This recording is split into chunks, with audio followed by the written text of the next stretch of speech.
কোরবানির ঈদ দেখতে দেখতে চলে এলো, তো ঈদের অগ্রিম প্রস্তুতি হিসাবে যা যা কাজ করেছি আজকে, রান্না বান্না, ঘর ক্লিনিং করা, সেই নিয়েই থাকছে আজকের ভিডিও। আসসালামু আলাইকুম, সবাই কেমন আছেন? এই তো রাইসার বাবা মুরগি নিয়ে আসলো, তো মুরগিগুলো আগে হচ্ছে আমি কেটে পরিষ্কার করে নিচ্ছি। এখন কিছু শুকনো উপকরণও নিয়ে এসেছে, সেগুলো হচ্ছে এখন গুছিয়ে নিব। একে একেই হচ্ছে রাইসার বাবা সব কিছু নিয়ে আসে। আসলে সে একটু খুঁতখুঁতে মানুষ, দেখা যায় একটা জিনিস পছন্দ হয় এখান থেকে, তো আর একটা পছন্দ হয় ওখান থেকে, এভাবে করে নিয়ে আসে। তো এই ফাঁকে কিন্তু আমার হচ্ছে সব কাজ গুছিয়েও নেওয়া হয়ে যায়, দেখা যায় একটা একটা করে নিয়ে আসে বলে। যাই হোক, এখন শুকনো উপকরণগুলো আমি হচ্ছে গুছিয়ে নিচ্ছি। এরপরে এই তো হচ্ছে যেটা আমাদের বাসায় সবচেয়ে বেশি প্রয়োজন হয় আর কি, তেল আর হ্যান্ড ওয়াশ। এটা যে কীভাবে ফুরিয়ে যায় আসলে বুঝতেই পারি না। যাই হোক, এগুলো হচ্ছে আমি এখন গুছিয়ে নিচ্ছি। এখনও কিন্তু অনেক কিছু গোছার বাকি। এই তো মাংস নিয়ে এসেছে, এখানে 7 কেজি পরিমাণ মাংস ছিল। তো এগুলো হচ্ছে আমি গুছিয়ে নিয়ে তারপরে হচ্ছে ফ্রিজ আপ করে কিন্তু হাফ কেজি পরিমাণ হচ্ছে সলিড মাংস আমি বাহিরে রেখেছি। এটা দিয়ে চট্টগ্রামের বিখ্যাত কোয়াব রান্না করব। এই প্রথম যেহেতু, এজন্য অল্প কিছু নিয়েই রান্না করছি আর কি। তো উপকরণ নিয়েছি আমি 1 চা চামচ পরিমাণ হচ্ছে পেঁয়াজ বাটা, রসুন বাটা, আদা বাটা। তারপরে শুকনো উপকরণ দিয়েছি 1 চা চামচ পরিমাণ হলুদ, লবণ, মরিচ, তারপর হচ্ছে ধনিয়া গুঁড়া। এরপর একটু গরম মশলা দিয়ে খুব ভালো মতো কিন্তু আমি হচ্ছে মাখিয়ে নিয়েছি। তারপর একটু সয়াবিন তেল দিয়ে খুব ভালো মতো সিদ্ধ করে এখন কিন্তু আমি তেলের ভিতরে এটা ভেজে নিচ্ছি। এখন কয়েক কোয়া রসুন দিয়ে খুব ভালো মতো কিন্তু এটা ভেজে নিব। আর এটা কিন্তু গরু চর্বি দিয়ে ভাজলে আরও বেশি ভালো হয়, যেহেতু আমার কাছে ছিল না তাই আমি সয়াবিন তেল দিয়েই ভেজেছি। এটা কিন্তু অনেকদিন সংরক্ষণ করে রেখে দেওয়া যায় ফ্রিজে। তো কোরবানির ঈদ আসছে সামনে, এভাবে বানিয়ে কিন্তু সংরক্ষণ করতে পারেন। এখন আমি হচ্ছে খিচুড়ি রান্না করব, এজন্য হচ্ছে বুটের ডাল আর মসুর ডাল দিয়ে পোলাও চাল হচ্ছে ধুয়ে নিলাম। এখন আমি হচ্ছে এই তো মশলাটা বানিয়ে নিচ্ছি। এর মধ্যে আরহাম ঘুম থেকে উঠে পড়েছে। তো যাই হোক, এখন মাংসের মশলার ভিতরে আমি হচ্ছে খিচুড়িটা রান্না করে নিব। এখানে কিছু পরিমাণ তেল দিয়ে 2টা পেঁয়াজ কুচি দিয়েছি, এর ভিতরে হচ্ছে কয়েক কোয়া রসুন দিয়েছি আস্তটা। তারপরে হাফ চা চামচ পরিমাণ পেঁয়াজ বাটা, রসুন বাটা, তারপরে হচ্ছে দিয়েছি লবণ, হলুদ আর হচ্ছে মরিচের গুঁড়া আর একটা হচ্ছে তেজপাতা। এরপরে খুব ভালো মতো মশলাগুলো কষিয়ে কিন্তু আমি চালটা দিয়ে খুব ভালো মতো ভেজে নিচ্ছি। যখন ভাজা হয়ে গেছে পরিমাণ মতো পানি দিয়ে এই তো রান্না বসিয়ে দিলাম। এখন এই তো এই মাছটা কেটে নিব। এটা হচ্ছে আমি ভাবছিলাম যে ঈদের দিন রান্না করব, তো আজকেই হচ্ছে আমি কিছু কাজ গুছিয়ে রাখছি।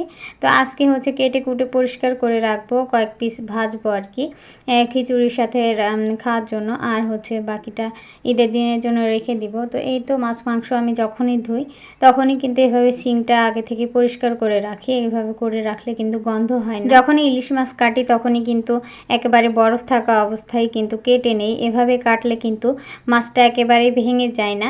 তো একটু শক্ত শক্ত থাকতে হচ্ছে কেটে নিলাম আর কি।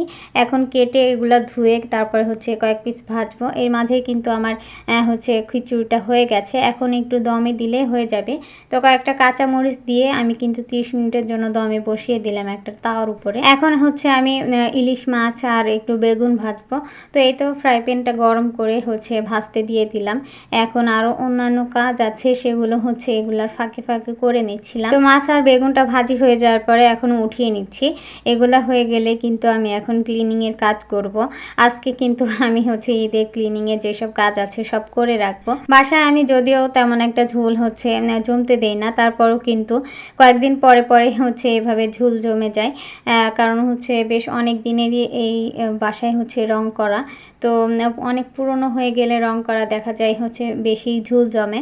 তো এই জন্যই হচ্ছে একটু ঝুল ছিল আর কি। আমি কিন্তু প্রায় মাসে হচ্ছে প্রত্যেক মাসেই কিন্তু এভাবে ঝুল ঝাড়া আবার হচ্ছে ফ্যান পরিষ্কার করা এগুলো করে রাখি।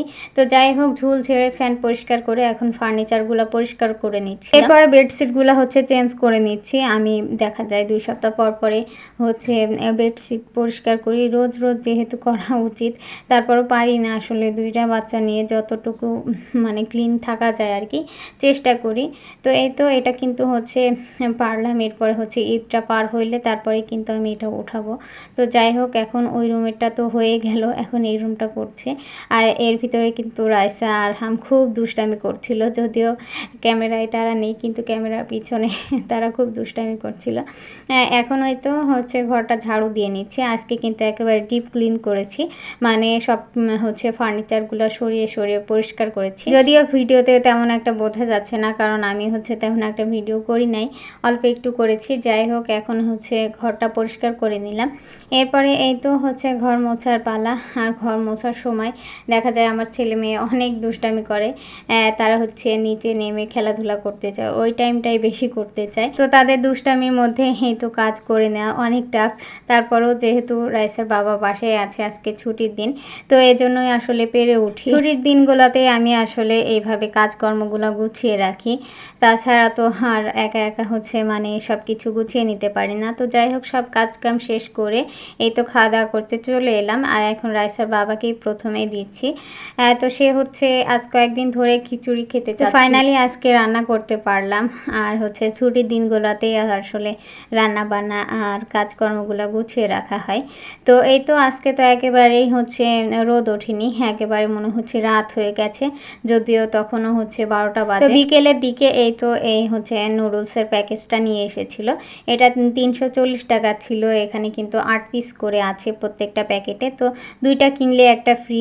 তো এইভাবে প্যাকেজ কিনলে এই ধরনের সুবিধা পাওয়া যায় আর কি। তো এই তো নুডলস রান্না করব বিকেলের নাস্তায়। তো সবাই ভালো থাকবেন, সুস্থ থাকবেন। আসসালামু আলাইকুম।